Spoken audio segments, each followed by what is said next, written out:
Assalamualaikum, jumpa dengan Kobe Tani Vlog. Pada kesempatan sore hari ini, dalam keadaan hujan yang rintik-rintik, saya sempat-sempatkan untuk bikin video. Saya akan berbagi tentang budidaya tanaman cabai. Alhamdulillah ternyata merah juga lama-kelamaan.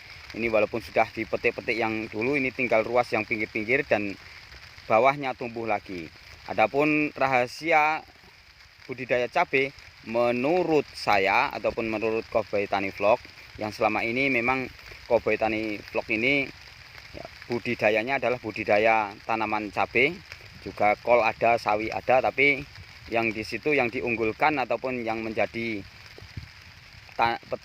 pertanian pokoknya yaitu cabai. Di sini kunci sukses saya, ini saya bagikan adalah pertama dalam pemupukan di bawahnya. Ini kalau bisa itu pakai pupuk kandang. Nah, apapun pupuk kandangnya. Itu kalau menurut saya yang paling penting itu kalau di musim panas ya, menghadapi musim panas gunakan pupuk kandang yang di situ mencukupi. Dan kalau saya pupuk kandang yang mencukupi itu adalah pupuk kandang yang dalam 20 meter itu satu kelenteng.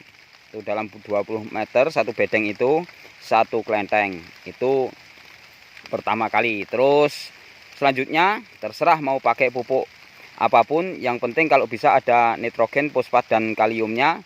Itu untuk pupuk kimianya. Itu kalau bisa yang bagus itu 3 kilo, di atas 3 kilo dalam satu bedeng. Itu sudah cukup untuk saya, untuk tanah di tempat saya. Alhamdulillah tempat saya ini tanahnya itu pH-nya ya, sekitar kurang lebih 6,5. Itu yang biasanya pas untuk budidaya tanaman cabai. Itu di dalam pupuknya. Untuk masih yang di tanah, pada saat sudah hidup, itu pengecoran, itu kalau menurut saya selama ini saya tidak menggunakan. Tapi pada akhir-akhir ini dengan ekstrimnya cuaca, terus tempat budidaya saya itu tidak pindah-pindah. Di sini sudah saya tanami cabai lagi, tanami cabai terus saja. Itu maka saya memakai yaitu dia asam humat. Yang mana fungsi dari asam humat itu banyak sekali. Untuk yang utamanya adalah untuk pembenah tanah, juga untuk ya menaikkan pH. Seandainya pH-nya belum pas, bisa berkisaran yang dibutuhkan oleh cabai 6,5 ataupun mungkin 7 kurang sedikit. Itu fungsinya asam humat. Dan masih banyak fungsi-fungsi yang lain. Itu kalau menurut saya yang paling pokok itunya. Adapun aplikasinya ini ditaruh di bawahnya juga bisa, di pangkal batang sobat tani itu juga bisa, diberikan lubang yang lain itu juga bisa. Kalau saya berikan lubang yang lain karena saya mix dengan pupuk. Pada saat saya ngocor itu saya kasih cairan asam humat ataupun asam humat yang sudah dihancurkan dalam air, ditaruh di dalam air, terus saya campur dengan pupuknya. Nah, ketika ada pupuknya, lebih-lebih sudah fase generatif sobat tani, saya kasih 20 cm dari pangkal batang. Nah, dari pangkal batang itu 20 cm sobat tani. Ketika 20 cm itu insya Allah aman, walaupun pupuknya agak didosiskan lebih banyak dikit, itu aman kalau tidak pas pada lubangnya ataupun pada pangkal batangnya. Tapi ketika pangkal batangnya yang kita corkan, kita takut lebih-lebih pada saat musim hujan nanti bisa merusak dari pangkal batang itu sendiri.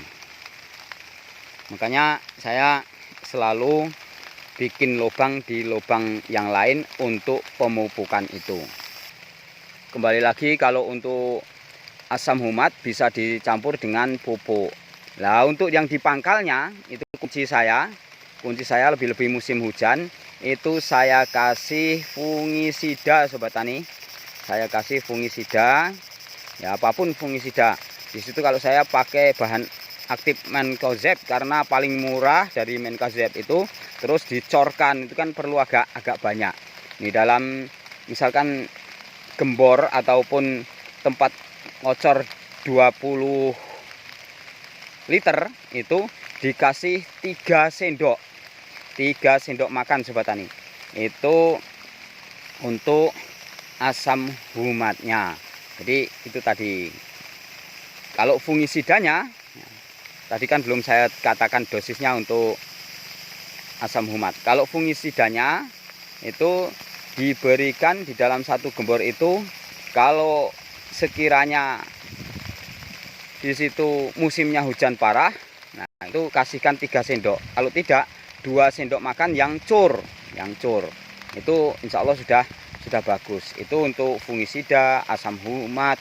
Terus kalau untuk pupuknya usahakan hanya sekitar itu setengah cangkir dalam air 20 liter itu. Biasanya pakai secangkir tidak apa-apa. Tapi kalau yang kandungan nitrogennya banyak seperti NPK 16 itu kandungan nitrogennya sama dengan fosfat dan kalium, itu kasihkan aja setengah cangkir. Tapi rutinkan itu 10 hari sekali. Nanti Sobat Tani akan melihat tumbuh kembangnya dari budidaya yang Sobat Tani tanam pada saat itu. Itu sedikit, yaitu mungkin ada yang lupa, nanti kita sambung untuk video lain. Ini karena mohon maaf ini hujan. Saya kira saya cukup sampai di sini. Sukses untuk seluruh petani Indonesia. Wassalam.